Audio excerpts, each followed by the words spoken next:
Let's get our giggles out. That's how I am all the time. I don't have giggles. I don't know what you're talking about. I giggle. I'm super serious.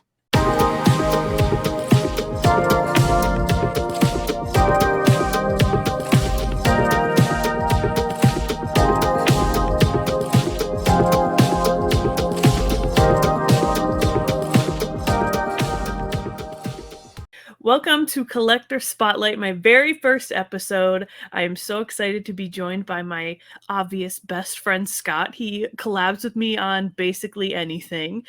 So I'm so glad to have you here, Scott. Thank you so much for joining.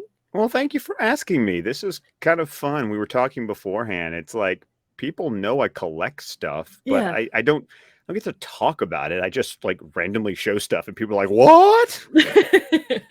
Yeah, so this is the very first episode of Collector Spotlight, and basically what we're gonna do today is put a spotlight on Scott.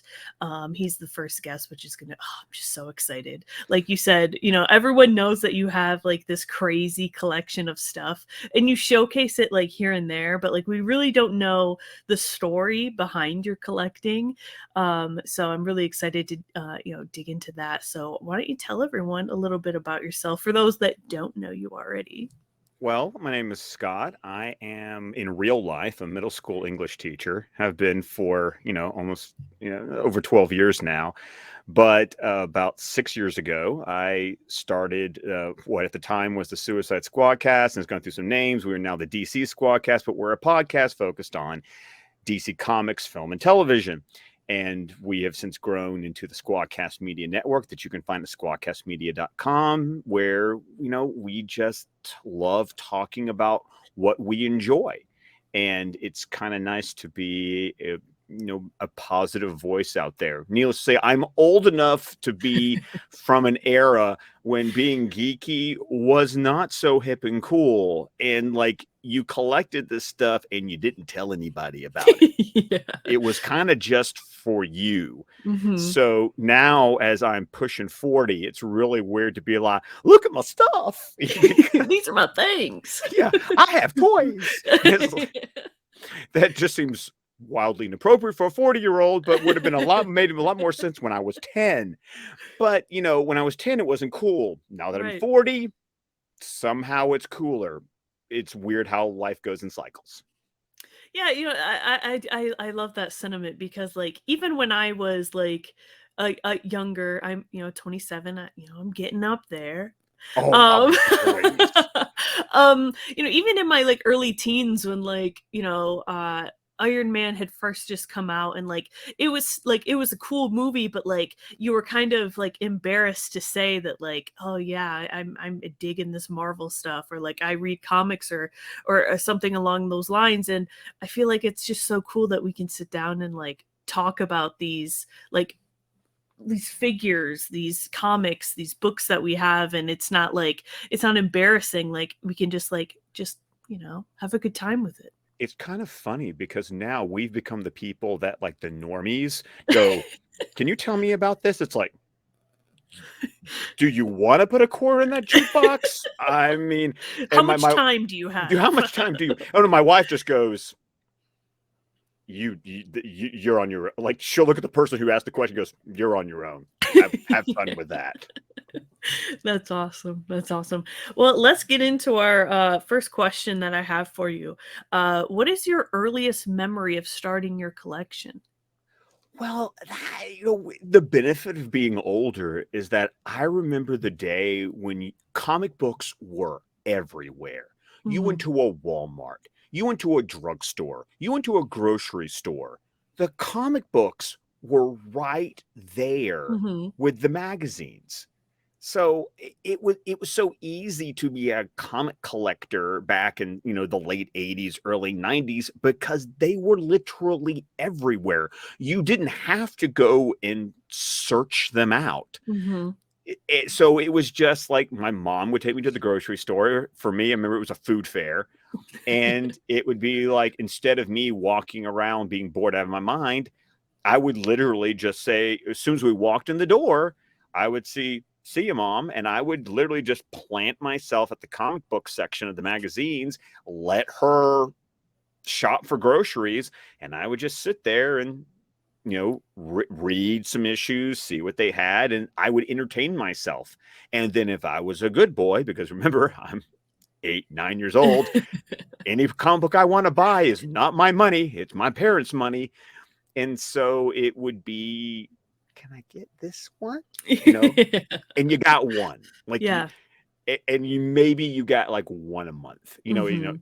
if you were lucky. And so, I was looking back at my collection when you invited me to be a part of this, and I realized, wow, I don't really have that many from back in the day. But Mhm. I also had to remember, well, yeah, because it wasn't my money being spent to get them. Yeah. Yeah. Do you have any of those comics still? I have some. It's weird that when I started collecting, the problem I ran into was that I wasn't buying comic books back then to be a collector. I was Right. buying Reading comic books, them. I was reading them. Yeah. So they got shoved in backpacks, and I have an issue. My mom wrote my name on it, and now I'm Aw. like, damn it. Yeah. Because it was even like a really cool issue. It was like the issue where like Nightwing tells Jason Todd Robin about his falling out with Batman. And I remember that got adapted into an episode of Batman the Animated Series. It's called Old Wounds from season 3. And I'm like, I had that issue. I had it. Yeah. I had it. Now it was falling off the staples. My mom wrote my name on it, but I had it. That's great. So but I got some, you know, the issues that have really survived have been more of the issues that once I made the decision to become a collector, Mhm. I would bag. I didn't necessarily board. I really didn't know about Yeah. boarding, but my comic books didn't even get stored in long boxes until like college or after. I mean, I literally had a dresser that they were literally just stacked in like the different drawers, and like I'd Oh, wow. organized them like this drawer's got my Teenage Mutant Ninja Turtles and this drawer's got my Batman, and they were literally just stacked on top of each other in a drawer in my bedroom. Mhm. That's great. What about, like, figures? Do you remember, like, what your first, like, figure or, like, collectible, like, statue or anything like that was? Oh, wow. Actually, I can tell you what the statue was that got me started statues. I remember I went to a secondhand bookstore that's still it's called Second and Charles, and but it sells new stuff, Yeah. but you can spend your credit that you get from selling stuff back. Mhm. And the first statue I bought it's from DC Collectibles, back when DC made their own Mhm. statue stuff, and they had a Superman in the style of Frank Miller from The Dark Knight Returns. Oh, wow. And so that was the first statue that was like the smack. That was the first hit that made me go, I kind of like this. And but that was the first one I got, was this Frank Miller Superman. Oh, that's awesome. Do you still have it? What Yeah. happened to Oh, it? yeah. Oh, yeah. No, I have it because it was part of Oh. this, like this Man of Steel line. Like, there's like the Batman black and white line, Mhm. and they had like a Superman line. And so it's actually in the other room in this nice little lawyer bookcase where Mhm. and I have a shelf that's all my Superman statues, and yeah, it's still in there. It's a great statue. It was like, yes. And like, if I was going to get a Superman statue, of course it would be a Frank Miller Superman Yeah, statue. That of just course. kind of my thing. Yeah, yeah, that's true. Um, was there, like, a particular person in your life that, like, inspired your, like, collection? Like, I know a lot of people start their collections, like, through people that they admire, like YouTubers or, like, people that they watch, but for you, when you were a kid, was there anyone that kind of inspired it or even now as an adult? I'm not even sure if inspired it, more Mhm. enabled it. And I mean, it was my parents. My Yeah. parents, um, I could read from a very young age Mhm. because of my parents. Like That's awesome. it was just, they loved to read. We had books around the house. They read. It was a thing. So like, I could read before I started school. Like, it was just, Wow. I mean, I still remember reading a Berenstain Bears, book. It was Mhm. the messy room. Because I got really excited when they started building stuff and organizing things. Wow. I've been this way for a while now. And so they never could remember who, but when I got into the idea of reading in comic Mhm. books, a teacher said, reading is reading. Mhm. It doesn't matter what he's reading. If he's reading, he's reading. Yeah. And so they enabled me to buy comic books because it was reading material. It was book. Now I read regular books, that, Right. but comic books were just considered another thing that I was reading. Mhm. And so, but they would drive me to, back in the day when, in the 90s, you could throw a rock usually and find a comic book store Yeah. if you weren't finding, like, you went there to find the old issues. Like, you could buy the new stuff at Walmart or the drugstore or the grocery store. But if you wanted to go back and find the back issues, there was a few comic book stores. There was a lot more than there is now that, Mhm. they would drive me to. They even drive me to the old, there was the comic, still is around today. I used to live near it, but they would smoke and man, but my parents would they'd let me go into the store, they'd let me shop. Some of the I was tweeting out pictures of Mhm. some comic books, and I can point out going, I remember I bought Web of Spider-Man #1. I found it for $20 at that comic book store. But Wow, I yeah. also remember that when I got home from that comic book store, I had to immediately strip in the mudroom at my parents' house and go take a shower because I smelled like an ashtray. But they would put up with that. Yeah. Like, and so I would say my parents very much enabled it. And then they got me into like mail order. Mhm. Like, I got to know the UPS guy by name. I was on first name basis with the UPS guy Yeah. because I forgot what the service was, but I was doing like mail ordering comics to buy my comic Yeah. books. So, but and when you got to remember, this was their money I was spending. It was. I know I was doing my chores, it was my allowance, but still they didn't see it as a waste of time. They didn't see it as a waste of money. They let me be me. Yeah. Imagine how different you would be without those comic books. Do you think you would have eventually gotten into it without them? No, No. you've got to imagine that, we're talking, like I said, we're talking the 80s. So, Mhm. so I'm talking about parents who have this little geeky, nerdy son, and they're not, and this is stuff that they have no interest in whatsoever. I mean, Mhm. my dad would go to the movies with me and he would enjoy them, but like, I would go all in. Yeah. And I've seen home videos of me incessantly talking, and I'm like, why didn't you slap my face off? I mean, I'm annoying me listening to myself right Yeah. now. And but they were patient and Yeah. tolerant, and they just saw that something that I loved and that I was interested in, and they let me go. Yeah. So I mean, you've got to imagine there's some people who that wouldn't let that happen. They would be like, Yeah. this is kid stuff, this is stupid, you should do this, Grow you should up. grow Yeah. up, that kind of stuff. And then once again, like I said, growing up when I did, I mean, this didn't do you any favors. Like, Yeah. socially, this did you no favors. I mean, it was a handicap, to be Yeah. honest. And but I also was able to develop this mentality of, well, screw you. I like Exactly. it.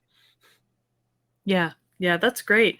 Um I threw this question in because I really want to know your answer. If you had to describe your collection in one word, what would it be? Ill-advised. Okay, dive into that. What makes you say it like that? Because I spend way too much money. Like, I think of the money I have spent over the years. I'm looking at, I mean, as I podcast or as I do YouTube, I mean, literally, I have like my collection, just over my computer, and I'm Yeah. just like, I have so much crap, and it's just like, this doesn't make any sense. Like, it Yeah. doesn't make any sense. But Mhm. I love, but I love it, and so, but it is ill advised. So I mean, let's be completely honest. It's like what I mean. People who are more practical minded, like they ask me, "What are you going to do with it?" It's like, what do you mean do with it? I have it. Like Yeah. the point was to the point was to have I it. Like own it. I It's own it. mine. It's mine. Like they want to know whether I'm going to sell it off one day. It's like, no, that that wasn't the Yeah. point. Yeah, it's like you don't personally I don't think that far ahead. Like if I see something like example, like if I this Wonder Woman figure, I saw it, I had to have it, so I bought it. Now, what am I going to do with it in 5 years, 10 years? No idea, but it's mine and I have it now. Yeah, I always find that interesting. A lot of people will say like, "Oh, well, are you going to resell it? What are you going to do when you die?" type thing, and it's like I have no idea, but it's mine. I have it.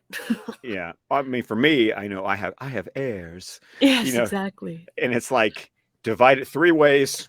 You know, the only thing I have considered is I do have some books that do have value. Yeah. So it's like I there has to be a part of me that goes, I am gonna have to like I mean, most of these books are, that I have are just like I have them for completionist sake. Yes. I mean, these are books that will have no resale value whatsoever. But when it comes to like the prestige books, it's like Mhm. that I may have to make sure that if any of my children are interested in them, I might have to go, you get this one, you get these two, like I have to make sure like the dollar amount actually like Yeah. evens out amongst the children. Yeah. Um, if you okay, let's get hypothetical. If you were to have to sell your collection like today for whatever reason, what are a few staple pieces that you would have to keep? To be honest, it's like collections I'd have to keep. Yeah. Like I have a long box that is nothing but Frank Miller Batman. I love Frank Miller. Anyone who knows me knows this. Actually, I have He to has his share this. things. This was the beginning of my love of Frank Miller. My aunt gave me this Long Meadow press, which at the time was the complete Frank Miller Batman. It's this Mhm. leather. It's got this silver edge. Ooh. Even has a little leather. Oh Um, my gosh. it has a ribbon bookmark, Mhm. and I mean, but she gave this to me when I was 7. Mm, I got through year one. Year one was okay. Wanted Santa Claus dead or alive? Fine. Denny Yeah. O'Neil, that's fine. Dark Knight Returns? No, this puppy gave me Oh nightmares. no. No, literally, like I had it on the shelf and I would look at this spine, and this spine inspired psychological terror in me until I was literally 30. I read The Dark Knight Oh. Returns when I was 7 years old and didn't touch it again until I turned 30. Wow. And then I read it and I've never looked back. But it was Yeah. 30-year-old Scott reading Dark Knight Returns going, oh, I Yeah. get it now. And then since then, people can say what they want about Frank Miller and his writing or his art, and that's Right. fine. I dig it. There's something about the way he does, especially his Batman, that I just enjoy. Mhm. So I made a point to make sure that in single issue form, I have every issue that he wrote or drew of Batman, Mhm. including my one of two CG Seed comics that I own. Oh wow. And both of them are Frank Miller related. Of course. Of course. Yeah, exactly. So I would hold on to that. Mhm. Uh, in a similar vein, the other thing I'd probably hold on to would be I have the entire first print, first run of Scott Snyder's Batman. Oh wow. I ain't getting rid of that. Like, Yeah. no, no. Scott Snyder, it was amazing. Like when the New 52 happens, I hadn't read the Detective Comics run that he did with Dick Grayson as Batman. Mhm. So I collected every issue of the New 52, good, bad, and ugly. But I read that first issue of Batman with Greg Capullo's art, and I was like, this is different. Yeah.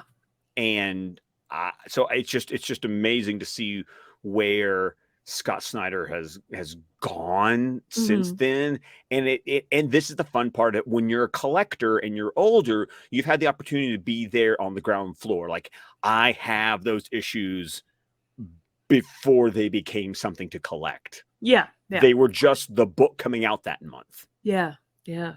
And now they're like, you know, yes, I have Batman #1 by Scott Snyder and Greg Capullo. Whatever. I mean, so What about it? what about, so much so that my friend Tim Rooney actually was in Long Island, asked me what my favorite arc of Scott Snyder's Batman was. Of course, I said Court of Owls, Mhm. and he was able to get me a personalized sign Oh, edition wow. of.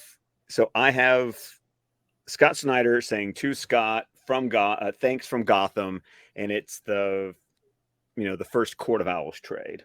That's so cool. So yeah, gotta keep that stuff. Gotta keep it. Like, and that's the thing. It's like it's Batman, and it's two of my favorite Batman writers, Frank Miller and Scott Snyder. Like, Mhm. those books mean something to me personally. They're not just books that I have. Yeah. So that's the kind of stuff. It's like, no, I hold on to that. Mhm. I mean, and I'm sure though, and some of that would be the stuff that would get me money, Right. but it's not about the money. Yeah. It's about, but I want those books. Mhm. Is there I know you have some cool posters behind you. What about would you, keep any of them if you had to sell your collection?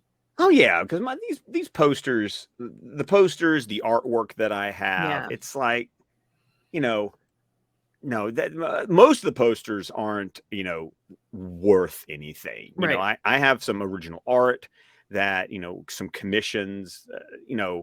Could I sell it? Sure, but would I? No. Like I said, Yeah. the point of this is not to sell this stuff.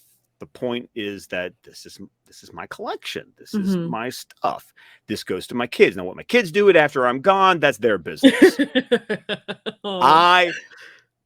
I will not be the one to get rid of it. Let's put it that Yes, way. yes, yes. What are some of the oldest pieces in your collection? Okay. I wasn't sure if you meant oldest as in age, like the book is the oldest book Yeah. I own, Mhm. or if you meant like oldest as in, the first books I got. So I went with like the oldest, like, was the oldest book I own, and it's Yeah. actually from 1971. Oh, wow. I have My Oh. Ward is a Junkie of Oh. the Denny O'Neil, Neil Adams, Green Lantern, Green Arrow one. So the Is that two-part a story. syringe? What'd you say? Is that a syringe in the other one? Oh Yes, my god. because Roy was a Yeah, heroin yeah, he addict. was. Oh, that's So, so funny to see on the cover of a comic. oh yeah, so like these are the oldest books I have by about 10 years. Like, after Wow. this, the next oldest thing I have is like early 80s. Mhm. But yeah, 1971, Denny O'Neil, Neil Adams. Uh, this was a wall book. I got this just to be a completionist for the story. Of course. This was the book that I was like, I can afford this at the time. No, it wasn't cheap, Right. but it was still like within my, like, this was literally a Christmas present to myself the It's year awesome. I got this. But yeah, this is the oldest book. This is the oldest book I own. Wow. What's some of the newest pieces that you have in your collection? Uh, you know what? For me, it's Kickstarter that's been helping me Yeah. get a lot of, and I've been finding, like, not these big names. It's like Mhm. these people who are just out there trying to do their stuff. And I got this series called The Few and the Cursed. It's like this post-apocalyptic Western. Oh, wow. And the tier that I had was like everything in hardcover. Yeah. So like, here's the original series. Oh, So wow. I'm sorry, you got me like with this like hot redhead Redhead. gunslinger. Yeah. I'm like, Sign me hello. up. Exactly. And so I have like the hardcover of like the first mini series, which was called The Crows of Mana Olana. And then this is like this little box that has black and white ash cans of all like 6 Mm. issues. And then there were these additional trades. So like there's like the short story collection that takes place in that universe, and then there was like this one shot, and Oh, I've that's cool. continued.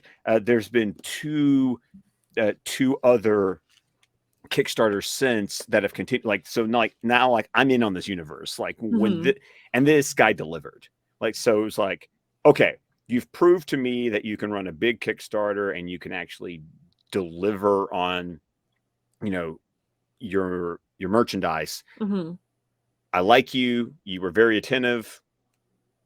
You've got me as a backer Yeah. because now I want to back.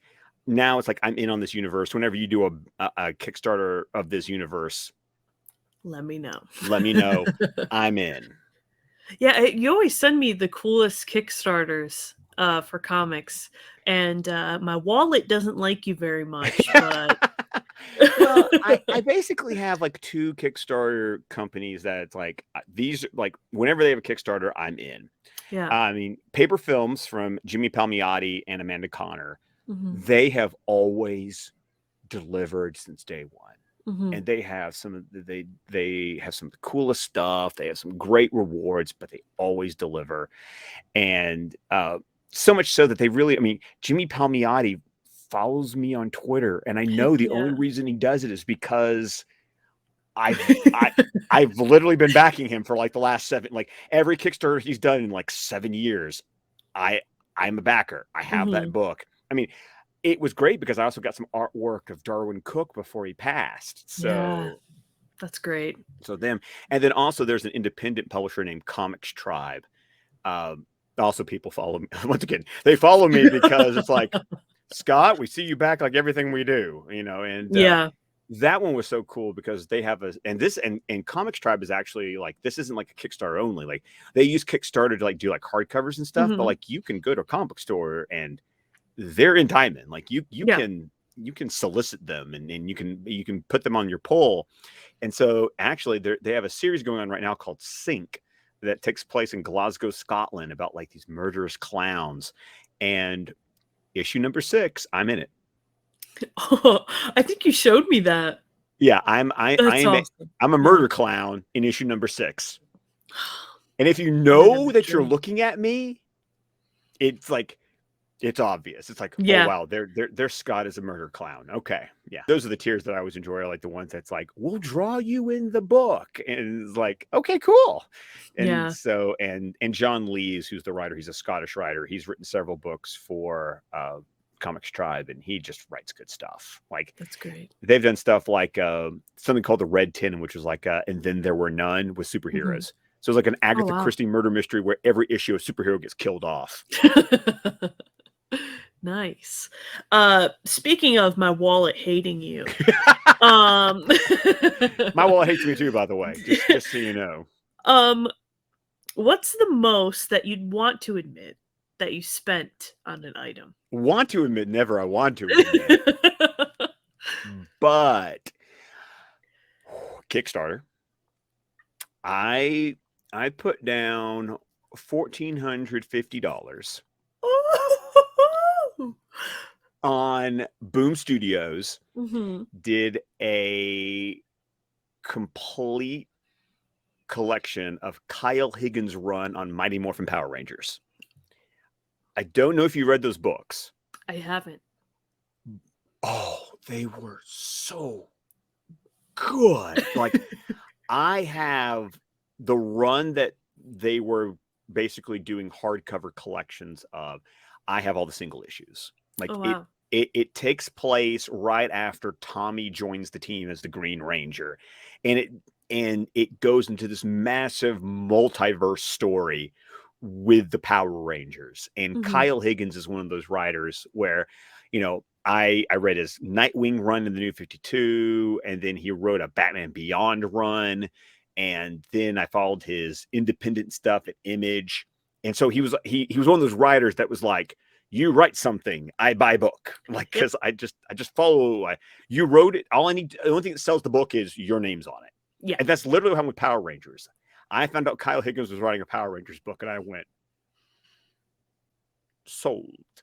Take my money. Take my money. Well, last year, Boom Studios did a Kickstarter where they were doing the entire run uh, of Kyle Higgins' Power Rangers in 6 hardcovers. Mhm. And they were going to be Kickstarter exclusive editions of the hardcovers.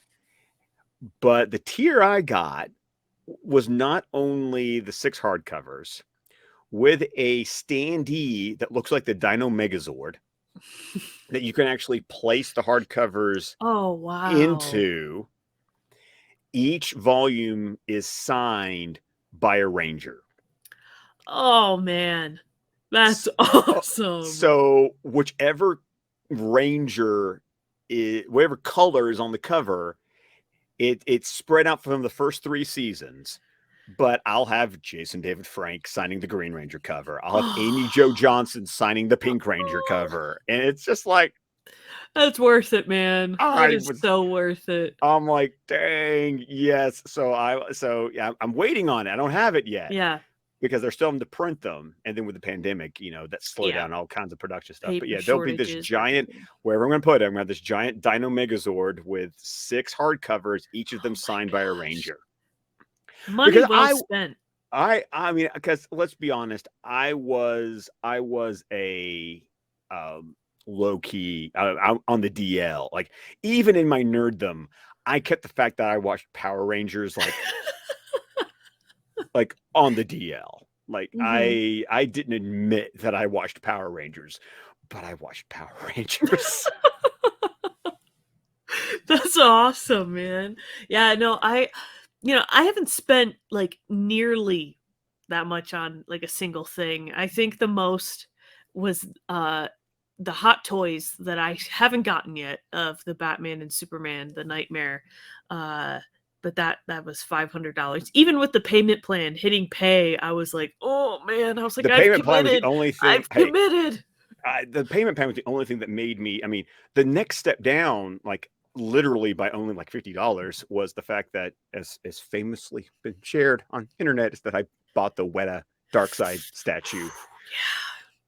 Yeah.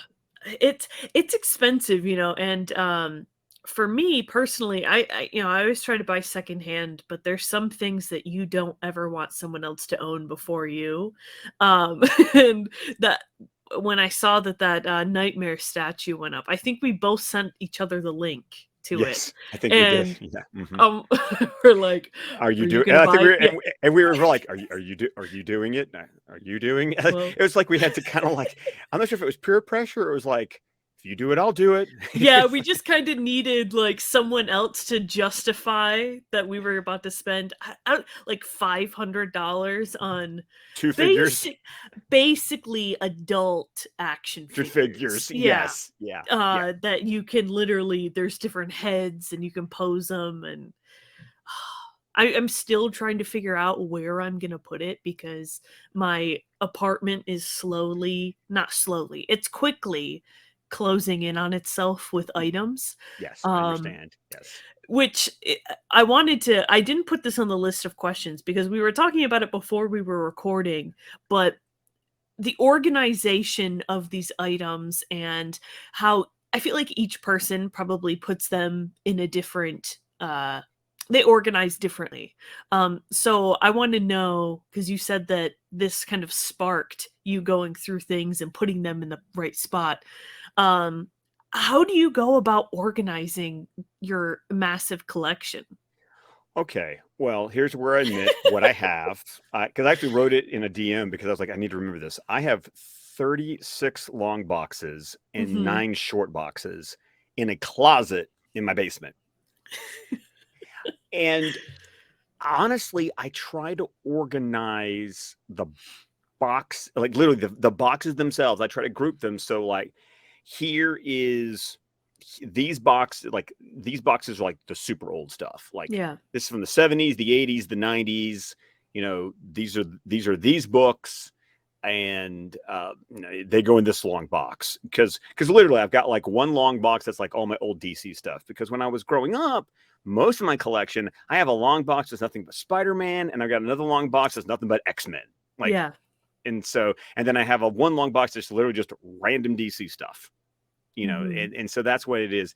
And then it gets hot and heavy when I get into the New 52 because I bought every issue of the New 52, and then I went into Rebirth. And so now, as I literally pulled every box out to get ready because I've got even more stuff that's just like, oh, let me show.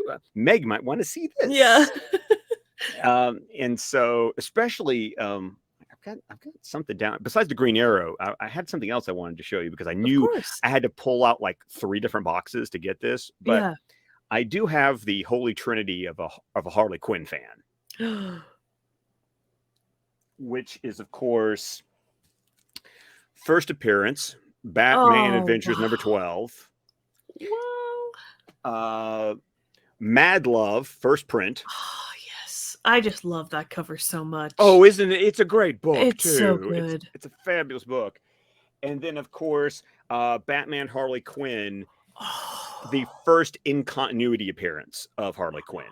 look at that cover. That is just Oh, the that is Alex Ross so cover is, iconic. oh my God, it's so great. I mean, so much so that shows up in Suicide Squad. I mean, Yeah.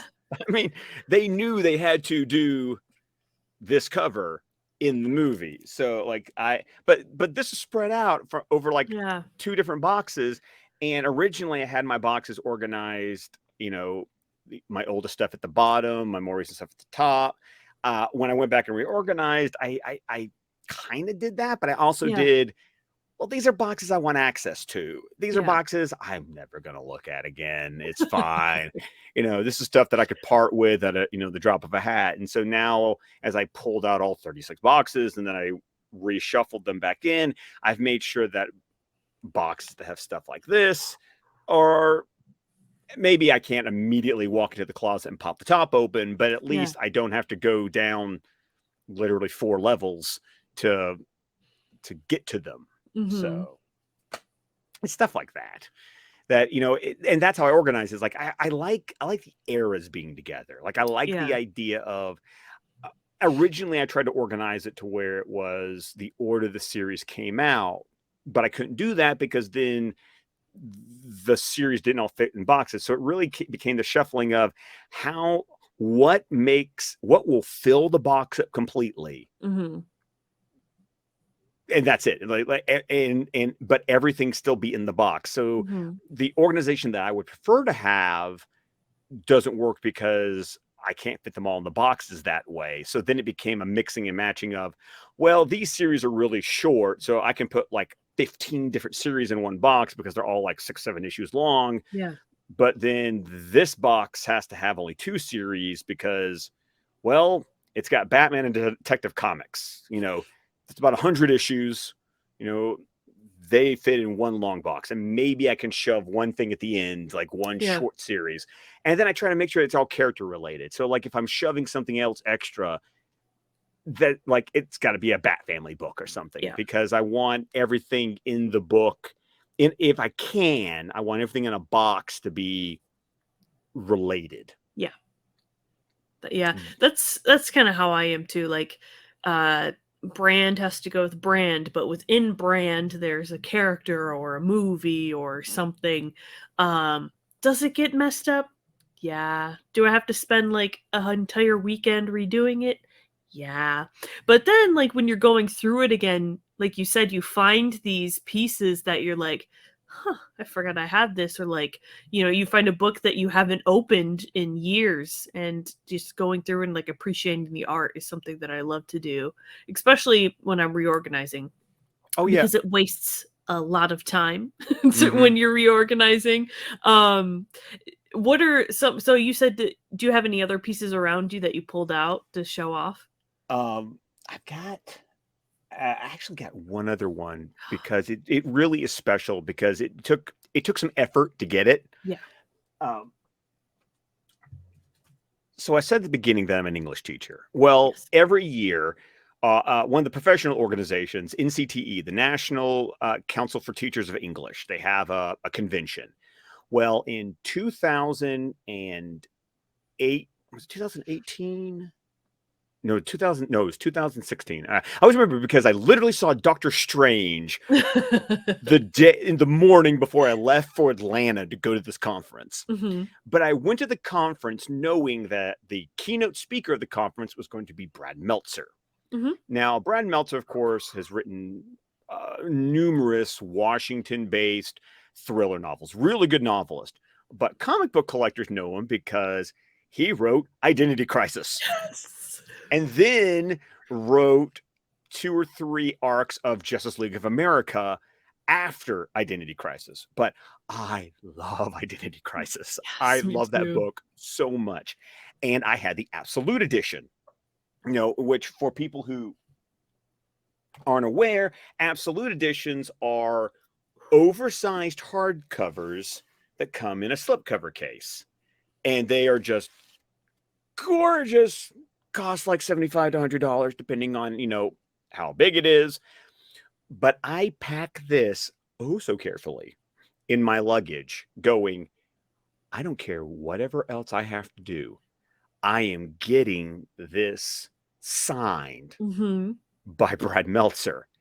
And the man is the nicest, sweetest man you could ever meet. Yeah. And he's at a conference for English teachers. So, and he has this great story about one of his English teachers.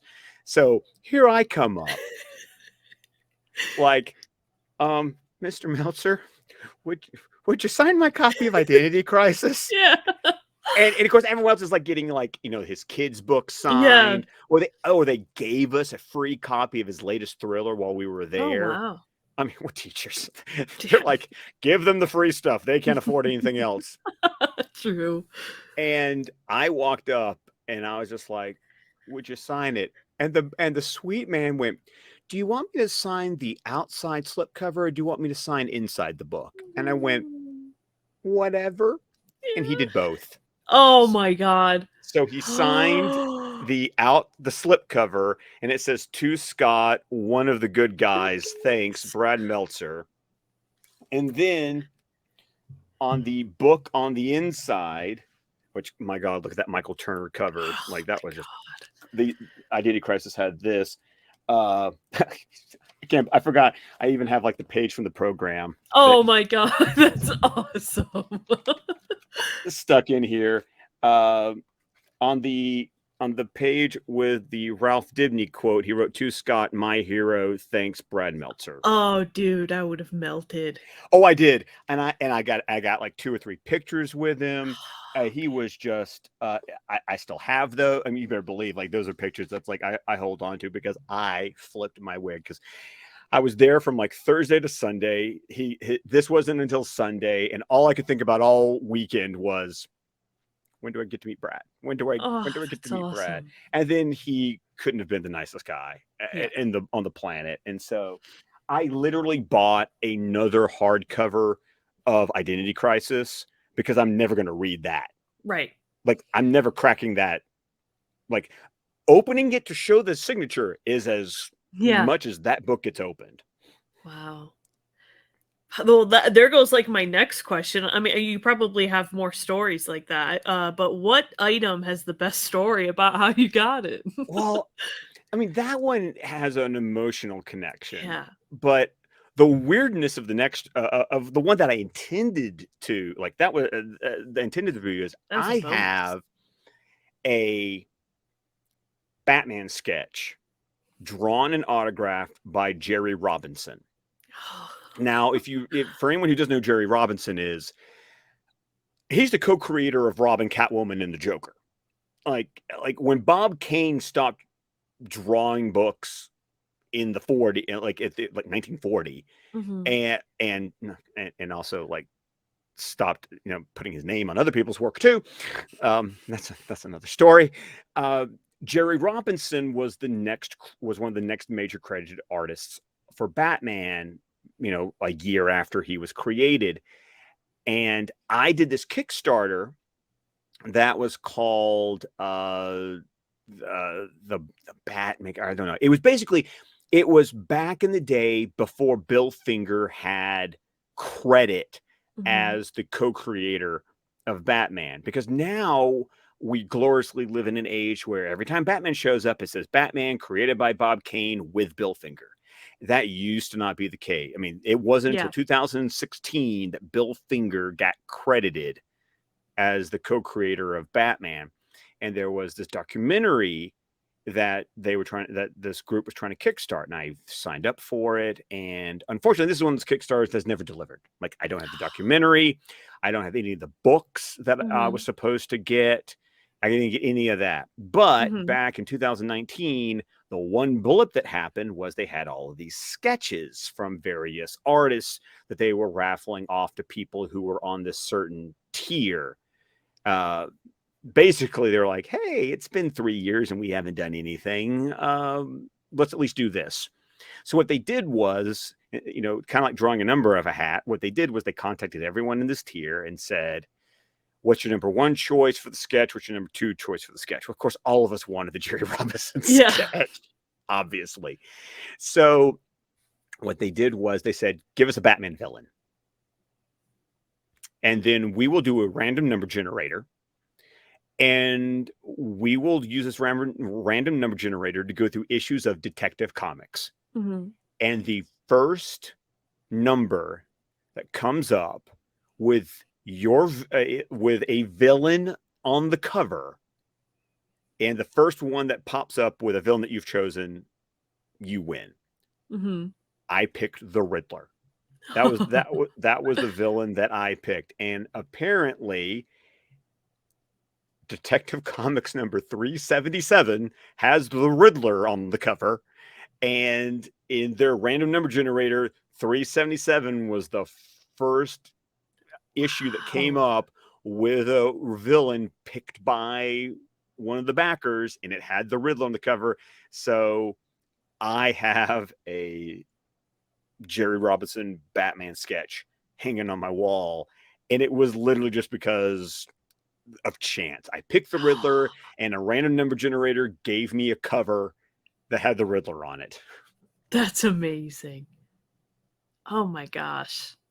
How much did you back for the Kickstarter? It was like $300 something. Wow, so worth it. I know, right? Gosh. I mean, honestly, what a deal. I mean, let's be honest. If the Kickstarter goes the way it's been going, and nothing ever, like, I never get the books, I never get the documentary, because Batman and Bill came out on Hulu, because it kind of made their documentary obsolete once Batman and Bill came on Hulu.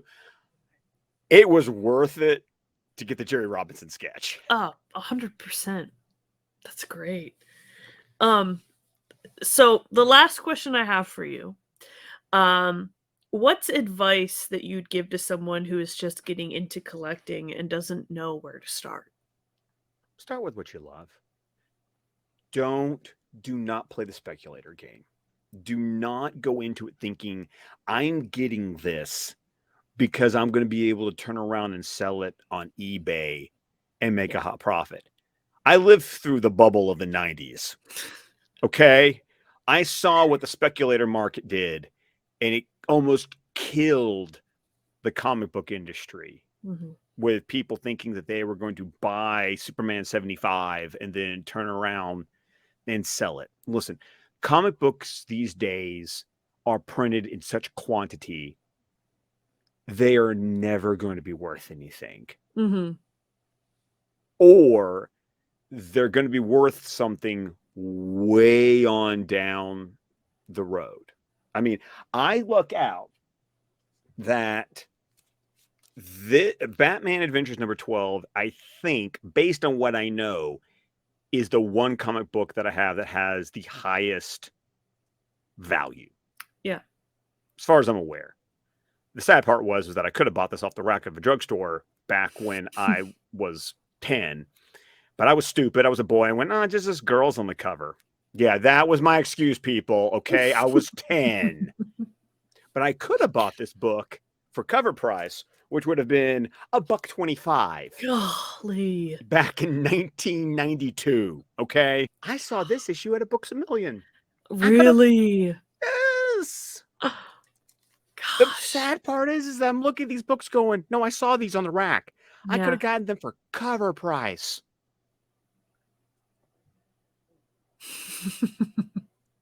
So one, you never know what's going to end up Yeah. being value or not.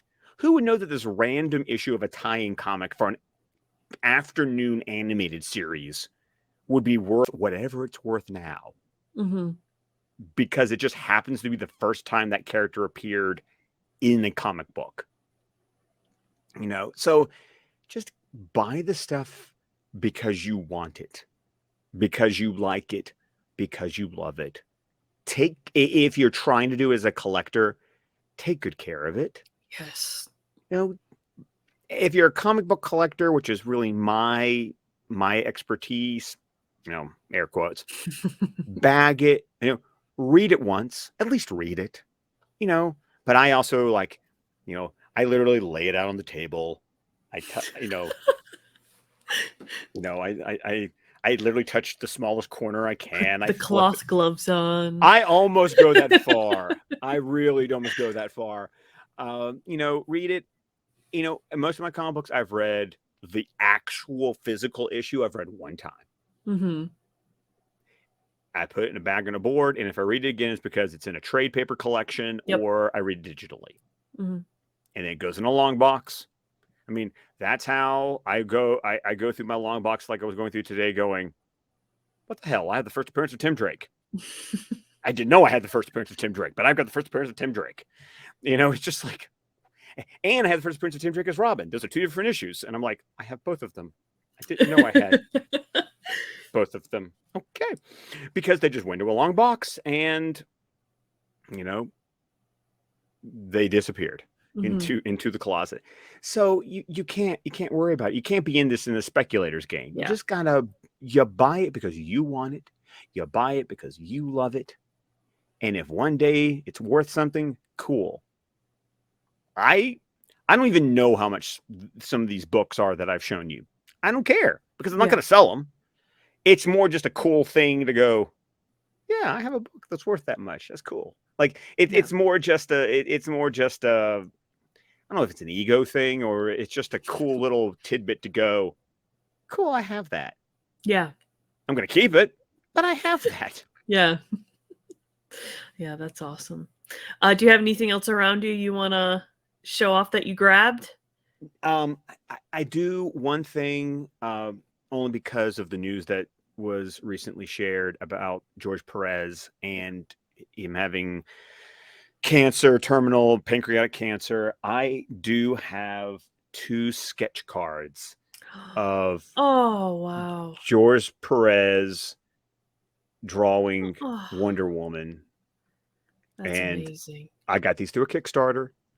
They were, just a little extra thing. Not even DC related, but this particular Kickstarter guy loved doing sketch cards. And you notice that the sketch card is for his Kickstarter.